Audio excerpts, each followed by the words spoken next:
It is high. Voicemails. It is far. Voicemails. And it is God. Talkin' Yanks voicemail show with DVD and Joes. What is going on, y'all? It is August 29th, and as the month draws to a close, we are here to talk to you about the Yanks, who just lost a series to the Nationals in our nation's capital. I am Joe's McFly. BBD joins us in the little corner down here, as you guys can see. Right there. There you go. That's Alex grabbing the Grappler's Corner. And your voicemails are going to be here if you do want to leave a voicemail. If you do want to be a part of the episode, 908-845-5792. We're here for you, BBD. Not too bad. Obviously a frustrating series loss, and I'm sure will be the basis of a lot of calls, but overall we're good. We're good. Getting by on this end, and frankly I've had a canker sore all week that I've been just annoyed with. So mouth's just been hurting. I got a canker sore in my mouth, and I keep on poking at it with my tongue, and it's only making it worse. It's on the tooth line. It's crazy. Anyway, that's a Family Guy deep cut. Yeah. You know. Anyway, it's happened to the voicemails right there. Let's go.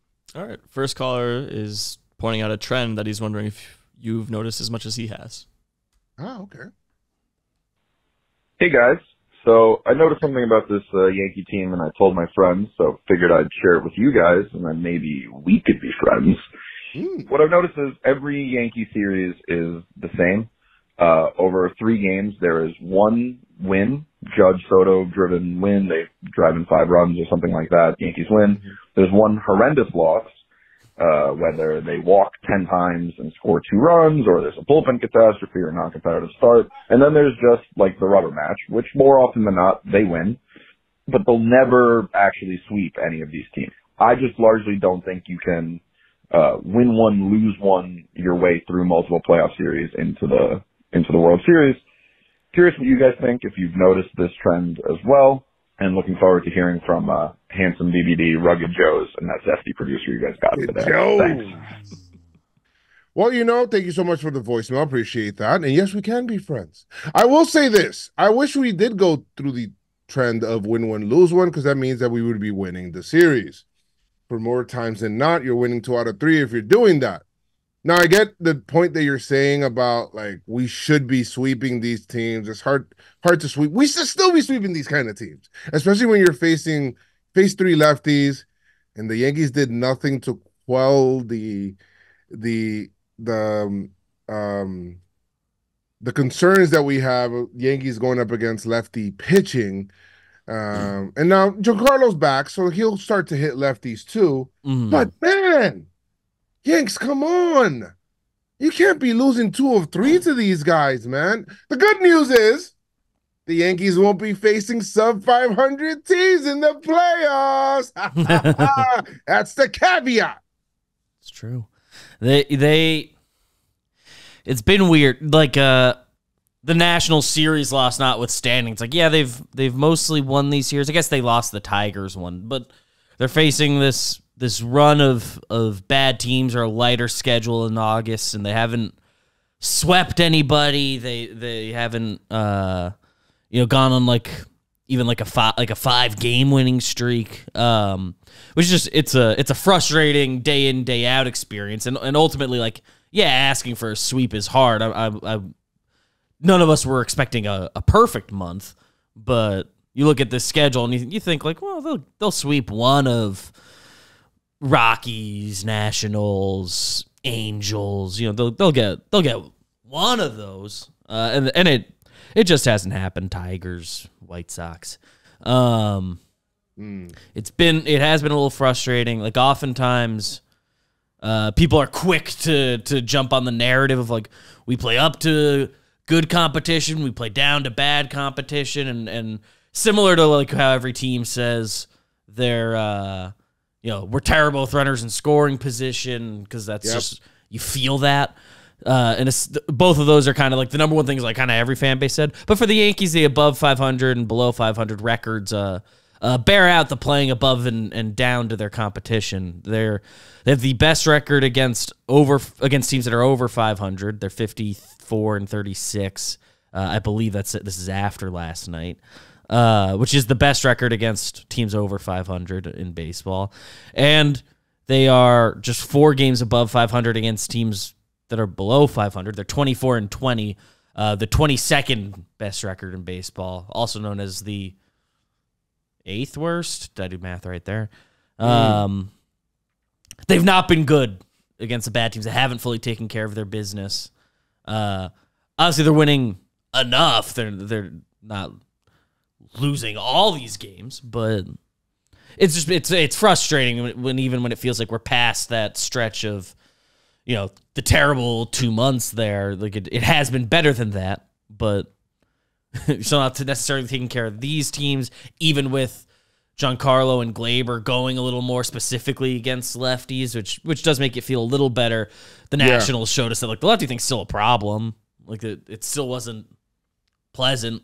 They still didn't put together like rallies against the starting pitchers after the first game. Listen, Corbin was a great pitcher once. This year, not so much. I mean, I think he ranked last in like almost every pitching category, and he shut out the Yanks. Right now, his pitches, if you actually watch the game, though, his pitches were nasty. Beebs, you and I were watching, the Yes watch along, watching Yanks on Yes with Jake and Jason Smythe. Oh, sorry. What the hell was that? Yeah. But we seen his pitches were moving extra. Like it was like extra good. Maybe sometimes a veteran pitcher just finds his stuff. I guess we'll give him that. The last couple years, even when he's been bad, like I think the metrics like his slider. So on a day he has like the fastball doing any of what it used to do, that slider will play well off it. But yeah, like he had the best version of his stuff. Like you have to give some credit to the guy, but obviously zero runs off of him was not the game plan. Not the game plan at all. I'm glad we just wanted to let people know. I don't think that was the game. I don't think that's what they wanted to do. Thanks for the voicemail, 908-845-5792. Next up. Yeah, so our next call is actually about that game that you guys were watching on Yes. Ooh, okay. A little bit about a late game decision. All right. What's up, guys? Frank from Long Island. That's good. I'm going to keep it short. Just finished the game. Not even going to include the Patrick Corbin outing. Not even going to include that. But you're Aaron Boone. How do you not pitch hit for DJ in the ninth there? With those 3 guys on your bench. Thanks. I mean, that's a good point. And you know what? In the final game, it looks like they actually did that. They actually ended up pinch hitting and they put Cabrera in. Cabrera actually pieced one, Beebs. Just hit it right at somebody, left center field. But yeah, it begs the question, like the Yankees are really, I think there's 2 sides to this coin, right? I think the Yankees are really trying to give him as much run as he can because you have to, I don't want to say save face, but you can't make it look like you're giving up on a veteran player so easily. I feel like it sends a bad message to other veterans where, hey, you know what? We're willing to cut bait with you really quick. It's got to get to a point. The Yankees are letting it get to a point where nobody on the team can disagree, not even DJ, of lost playing time, right? Because it looks like they're giving him all of the time. Then when Rizzo comes back, they might try a small platoon with Rizzo edging him out, obviously. And then it could be to a point where he's relegated to only pinch hitting duty, if not just left off the playoff roster. I don't know if they'll DFA him. That's a little aggressive. Yeah. No, I don't think so. Or Phantom IL. I don't know. But I think that there's a couple of sides to the coin there. Do we agree with it as fans? No. Right? But no. I do think that there's those things to think about. Like, a guy that's been here. He's been here since 2019. You don't want to just. It may be looked upon as disrespectful, not only within your team, but for other veterans around the league. Yeah. That you're willing to cut bait on a DJ LeMahieu so easy. No, I don't want to say easy either, right? Because like he's gotten He's this many struggling. plate He's appearances. bad, He's been okay? playing. He hasn't had like a fully good, 2 series in a row. Even. Yes. Fully good like 4 games in a row. He not pinch hitting in that spot. Is crazy. I think you got to pinch hit him. In that spot, they had to pinch hit him. In general, why he's getting this much playing time, we're past the point of where it's like you got to let him try to work out of it. We're getting to that point, and they're starting to reflect that. I think. It'll be interesting once Rizzo's back because they can just do a platoon situation over there. In theory, that's what they've been doing. Just they face a ton of lefties lately. Right. But Rice hasn't taken the job with the opportunities he's gotten. But Rizzo's coming back. I think Birdie's coming back a little after. He at least as a bench player has more utility than DJ. I should double check the numbers, but after the time between his injuries, when he came back and was like kind of in a rhythm, he was hitting lefties. Mm-hmm. Like his numbers on the season versus him aren't good because the first 2 weeks of the year before the first injury, he was not hitting the lefties, but early season, small sample, whatever. Whole year's been a small sample for him. He's barely played. But DJ not been hitting in that 9th inning in game 2 is crazy. And they admitted it by doing it the next day, and Oswaldo works around some tough calls and he battles and they made some good pitches and he put a drive into one.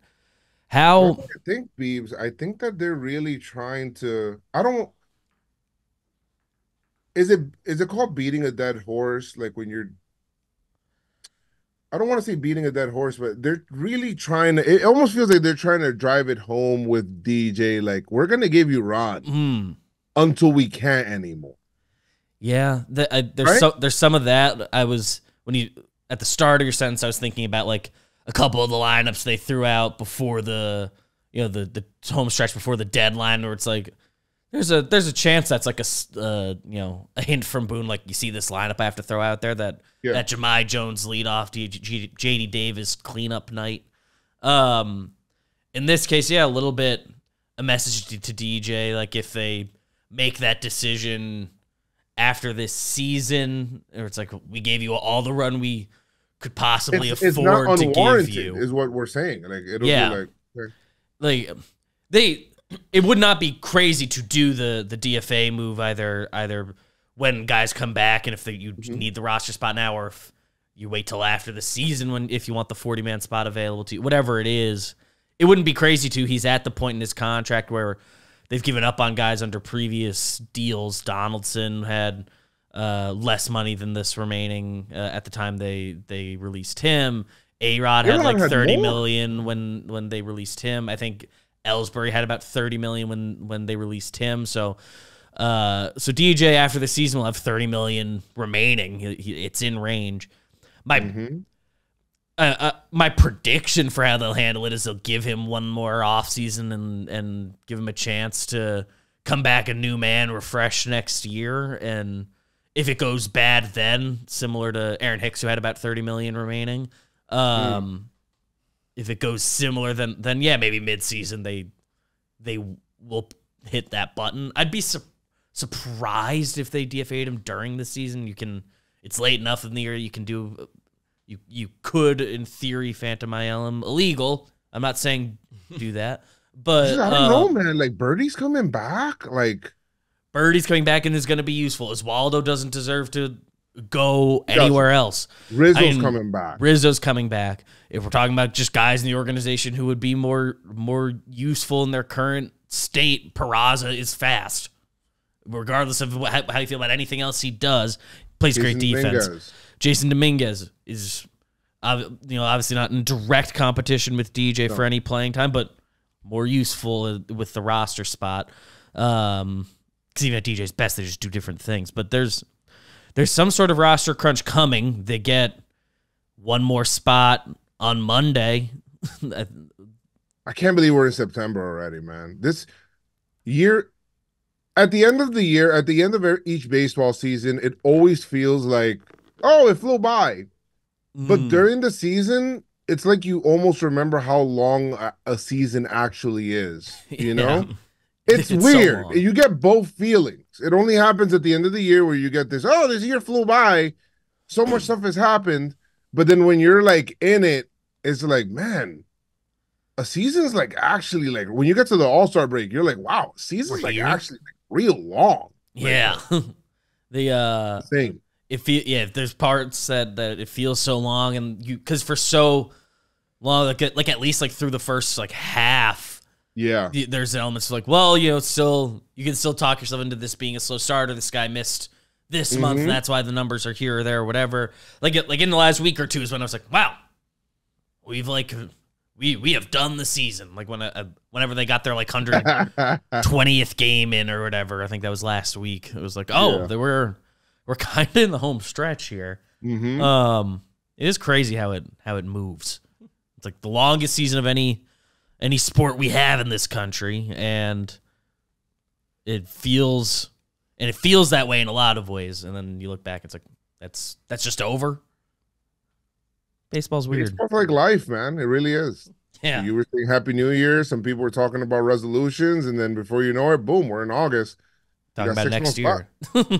That's kind of like how it is. It's every day. Like the next day, there's another game. Next day, there's another game, and that's just days get longer, weeks get shorter, sport. years get shorter, something like that. Yeah.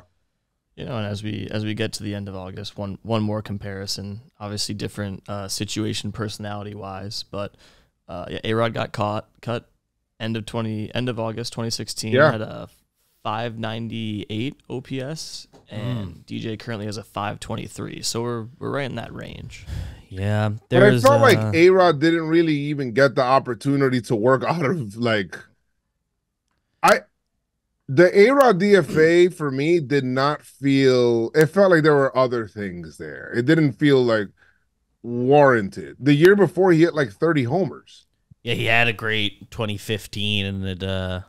So there's a lot. The ARod situation is a lot in general. Obviously, he had a certain history and money. A guy that plays and every all day, that. you play him sparingly like that, he's gonna struggle, and you don't give him enough time to adjust to stuff. Like he was sitting on the bench when we clearly needed people to hit in certain situations, and they wouldn't put him in. So there was something else there. Seems that way. Like a sort of. Obviously different external circumstances, but like Trent Grisham this year when he's been used as this like defensive sub or like get like one start a week guy, he hasn't really hit, but he was like genuinely good for us in the 6 weeks where he was close to everyday player and like got to be in a rhythm again. So, and this is truly like the first year in Trent Grisham's life that he's ever been a bench player, and that's about where the similarities to ARod begin and end, because it's obviously very different players. But that was first year ARod was like kind of a bench guy, like second year being like even when he plays it's DHing. So it was a hard set of circumstances for Rod that year, but they were just done with it, and they used that as the reason to call up Judge the next day, as I recall. So it for the Yankees it worked out, I guess. Yeah. All right, might have more on him later, but we'll see if we get there. For now, we're going to talk about Anthony Volpe. Hey, what's going on, guys? How's it going? My name is Gino from Jersey. Got a question, man. Can you guys do me a favor and like give me the numbers? Give me Volpe's numbers since him and Jim got into it. I feel like Volpe heard that and took it personally. I don't know. I'd love to see it from the kid, but yeah, let me know. Go Yanks. Go Yanks. Go Yanks. Volpe's numbers since Jim and Boone got into it. Since Boone defended him. I believe it's been 9 games, 36 plate appearances. He has a .333 batting average, 11 total hits. 4 of those are doubles. He's walked 3 times for at a .389 on base. He's slugging .455 with those 4 doubles. The OPS in that period is .843. So we're on a little Volpe heater again, which is always nice. And really nice to have that bonus piece at the middle bottom of the lineup. Have him on for those guys to go generate a run. He's swiping a few bags. He's 5-0 in stolen bases in that time. It's been a good week and a half for Volpe. I'm glad he's finding another hot streak. Keep him at the bottom of the lineup. Keep the pressure off. Yeah. Keep it off. I see the vision on Anthony Volpe. But nothing new here. It's just the hot streaks don't last quite as long as you'd like, and the cold streaks have lasted for too long. That's a lot of players have that problem. So that's the next thing he's got to work on. Very mercurial. Yeah. Let's go. That transitions actually perfectly into our next caller's question. Okay. Chris from New Jersey, currently a hopeful Yankee fan, and my question to you guys is, how can we solve the streaky bottom of the lineup hitting problem? I see flashes of greatness every now and again. You got Volpe hitting now, you got Verdugo hitting now, you got DJ hitting now, but it never all comes together. What can we do? I think that's hard to say. I think even the greatest Yankee teams, I don't know if all of them hit at the same time. I think you want to try to stack your hits together as much as possible. I think consistency is a big thing. So keeping people in certain parts of the order, I like that, because you get into Bernie Williams and Paul O'Neill and even Jeter, and all of the guys always talk about that, how there's like a consistency that you feel in your at-bats when you have the same people batting in front and behind you. So I think that could be something, right? Anything that could lead to consistent behavior, I'm for. Mm-hmm. Yeah, I don't know. I mean, I really don't know. A lot of these kids are young, so it's. But a part of helping get to the lineup consistency is that Glaber has kind of taken over that leadoff spot, so that's one spot in flux that has ripple effects. Stanton has started to go again. He didn't really hit in this Nats series, but whatever. Like Jazz has hit. He got into the 5 hole a couple days actually, but he's hit as low as 7th a couple times. That helps the bottom of the order. Mm-hmm. If there's a night he's going to be hitting that low. Doogie has been at the bottom and started to get going. Obviously, the streakiness is there. Like bottom of the order guys. The reason they're down there is that they don't necessarily hit as consistently or have these insane highs necessarily. Volpe, we've covered the streakiness there. He obviously that's like a thing for him. It's a little bit nature of the beast. I mean, even if we were to plug in Oswaldo, who I don't think either of us or anybody listening is going to disagree that he would be a better insertion than DJ right now. Right. Like in his career to date, like it's not like he's been just consistently good. Like he's had a consistency issue in the past. He's been good for a while, like since start of July. So it's as good a time as any to use that as an attempt to get a little consistency at the bottom there. But it's a little bit something you're always just gonna battle unless you're like the best lineup ever. Yeah, I mean, it's even the best lineups ever. It's hard for everybody to hit. People are going to go through their spells. The only thing is just someone's always going through it. You got to hope having Giancarlo back and having that bat back in the lineup is very important.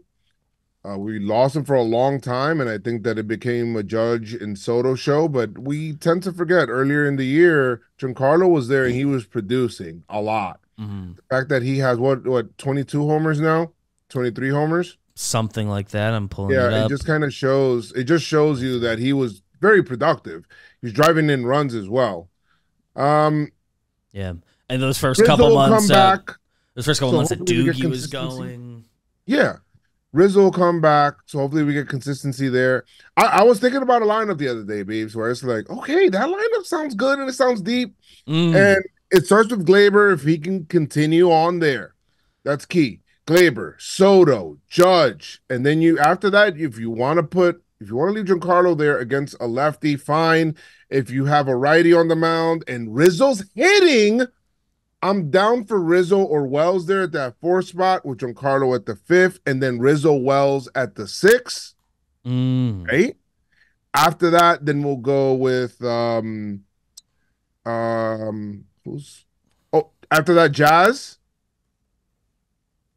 Wait, who's So we go, let's assume versus righty. Wells is like kind of solved the 4-hole problem.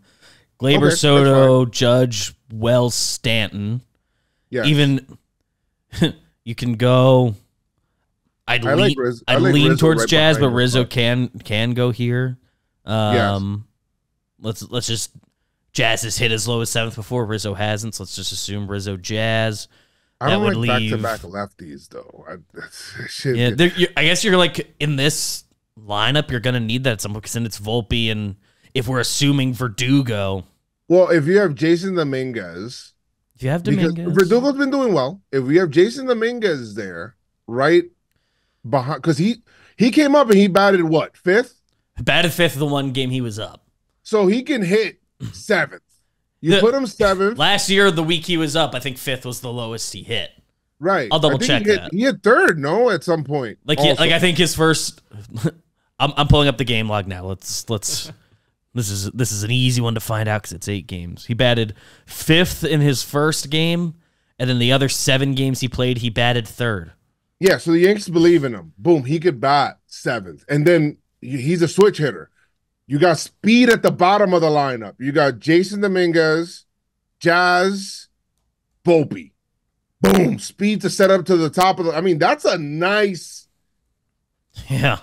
feng shui kind of feeling lineup. You know, that's a good feeling lineup. So, I that's guess the it dream. because even it's man seeing And it's Jazz valid. 8 hole. Even if we flipped it, because like if we're being honest about who deserves what presently, like Jazz probably deserves to be 6 in this lineup we've assembled, and Rizzo, but Rizzo 8 also is like I can be willing to take a chance with that.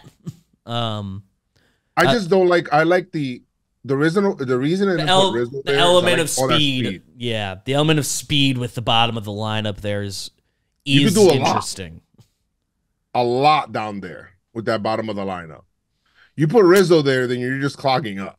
If Volpe's 9, if Verdugo's gonna play, maybe it's Volpe 8, Verdugo 9. You can Yeah. kind of place that grouping in just about any order, and I'm not gonna complain about it. I'll see what you were thinking there. Yeah.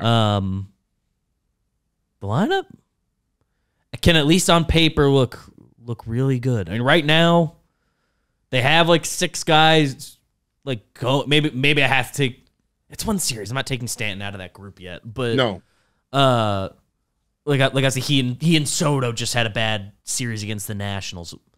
Like obviously I wanted them to win that series, but so I won't say whatever. But like I haven't lost faith in those guys. The lineup can look nice and full and long. Yeah. They need at least like 6 of those guys to be going, but that's every team in the playoffs. You need to have your guys going. So Yes. that's not a unique issue to them. Okay, seeing what that lineup can look like written down in front of me. That gets me excited. It's kind of cool. We Jazz is gonna bat like no higher than 6th. And that's Jazz. He's been like a leadoff guy. He has been one of, if not the best player on the team in games he's played. Like statistically, I think he's technically done better than he might have been doing better than Judge in games that Jazz has played. Yeah. He's at least outpacing him homer-wise, technically, since coming to the Yankees.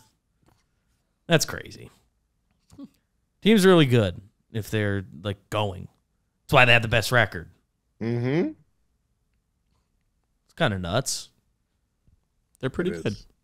They're good. Next caller. Next caller's got a solution that's not even on the field. Whoa. Okay. Fellas, Liam from New York here. Just a quick observation / suggestion regarding Yes Network. Think back to a lot of great Yankee moments in recent memory. We've got Domingo Germán, perfect game. We've got Juan Soto, 3-home run game. Mm-hmm. Aaron Judge hitting his 300th home run, and Aaron Judge 1,000 hits. What do those all have in common? Ryan Ruocco. Those were Ryan Ruocco called games. So, suggestion. Michael Kay takes the rest of the year off, goes to Florida, hangs with the fam, does whatever, and Ryan Ruocco takes the mantle and takes us to World Series number 28. What do you think? I love it. I love Michael Kay as well. I will say this. Michael Kay has had a lot of really good calls as well. He's been there for some moments. Yes, he's had probably the most epic calls as well. Out of anyone not named John Sterling, he's been there for the most games and moments of the last 25 years or however long he's been 30 years. So, and I'll say this, the only bad thing about the theory is that you are assuming that he's going to be calling playoff games, and Yankee announcers are not allowed to do that yet. Hopefully something changes with that, maybe, where we're allowed to have some sort of alt cast or something one day, but yeah, it's nice in like NBA and hockey. You like at least the first rounds. They like first round, yeah. Like, there's an MSG broadcast for the Knicks. That's like, I can still check it. So, like, maybe MLB. Let's through the DS at least. Right. We can work on something. You're getting overall eyeballs on this thing. Yeah. So I don't want the team to become dependent on Ryan, and then we need him for the playoffs, and he's gone. Then what? That's true. You got to rely on like ESPN and Fox. Yeah. Joe Davis. Yeah. Trying to think of other names, but yeah. One conversation that came up before the Yes broadcast when James Smythe was in here, we were talking about because Kay has gotten like one of the wild card series each of the years that they've done it because there's enough going on. ESPN has all of them. So like feels like the Yankees might be able to avoid that thing altogether. But if they were in it, I don't want to be in it. I don't want to be in it. But if they were in it, we were talking about how we don't know either way if like they would try to avoid it or if they would want Kay to do the Yankees wild card series. But that could be a nice part of all of it. It's like, well, we get to hear our normal guy. Yeah. But I have a feeling they'd probably be like, give him one of the NL series or something. But interesting. I hadn't thought about that. Like, Kay's going to be on the call for one of those series. Yes. With ESPN. So that's just something that came up that's loosely relevant. I love Ryan Ruocco as well. As do I. Next up. He's next up. Thank you. All right. Next one, we've got two possible calls on some old time Earth Day thoughts. Okay. Hey, what's up, Legends? I know you guys are covering the team as of right now, but I'm curious in your thoughts of the whole Brett Gardner situation on Alzheimer's Day. Supposedly he ghosted us regarding it and just hasn't gotten back whatsoever. I mean, it's a little upsetting because I love Brett Gardner and that shiny bald head of his and pinstripes, and I would love to kiss that thing one day. Anyways, thank you guys. See you at the parade. See you at the parade. Well, Beebs, you want to take on that one? I will say that some people just want to live their life after baseball. They just don't want to deal with it. Yeah, I mean, Gardner, they got in touch with his agent and said basically like he's enjoying living his life privately in South Carolina. His son had a football game the day before. He has no issue with the Yankees. All of that. I'm sure there was an element of hurt feelings around the way things ended, but like bigger picture, if you think Brett Gardner like looks at a cell phone, I don't think he does that. like just kind of straight up, like a being slightly hyperbolic there, but I agree. He ain't spending time checking emails from the Yankees and responding to invites to stuff. I think he's just enjoying being with the family, being where he likes to be. Yeah. So maybe at the 20-year 09 celebration or something, he'll be in a place where he's ready to come back. Yeah. Damn. Love me some Gardy though. Been thinking about him a lot lately, I guess because of this story. But some people need some time away from the game too. Like maybe he needs more time away from the game to like really appreciate time. Like I remember Musina like did not really do anything. He was just like worrying about his cars, big time into his cars. True. And wasn't really doing much. Like some people naturally come around. They'll come around. Eventually get back in. I mean, Jeter obviously stayed involved in baseball, but he was sort of away from the Yankees for a while, and now he's been back and coming to more events and the real thing about Old Timers Day is them playing the game. CC wants to play. We want to see them play. Give them a softball or something. Yeah, it can be a softball game. That's totally fine. Totally fine. I don't care. It's like I know not all the guys want to play, but we can let the guys that do want to play. And the other guys can just we just need enough of them. You just need enough if you need one ball boy to go like fill in and shag some balls in left field. Like that's I just want to see like a couple swings. Yeah, it's fun. It's fun. It's fun to watch. Indeed, it is. Thank you for the voicemail. Yeah, I think we got time. We'll squeeze in one more here. We'll get back to the ARod topic I mentioned before. Ooh. Hey guys, this is Ryan from Chattanooga. In the spirit of Old Timers Day, I wanted to ask you guys if you think Alex Rodriguez should be or ever will be in Monument Park. Thanks, guys. Love the show. Alex Rodriguez is the best Yankee third baseman ever. So there's that. You like he should be in Monument Park? Yes. Are there reasons that I can acknowledge as to why he's probably not? Sure. But I'd love to see ARod's number 13 be retired instead of it being bandied about. Given to like, Giants is gonna be here for 2.5 years. Well, two years now, but like, the Gallo, I never felt right giving it to Gallo, and it was just like, let's not treat that number with some disrespect either. Yeah, and it took them a long time to reissue it at all because Gallo was the first, right? Has there been anyone besides him and Jazz? They like pretty objectively, ARod at least deserves a monument at some point. He got the ring. They obviously don't get that 09 ring without him. He went crazy in the playoffs. All of that. But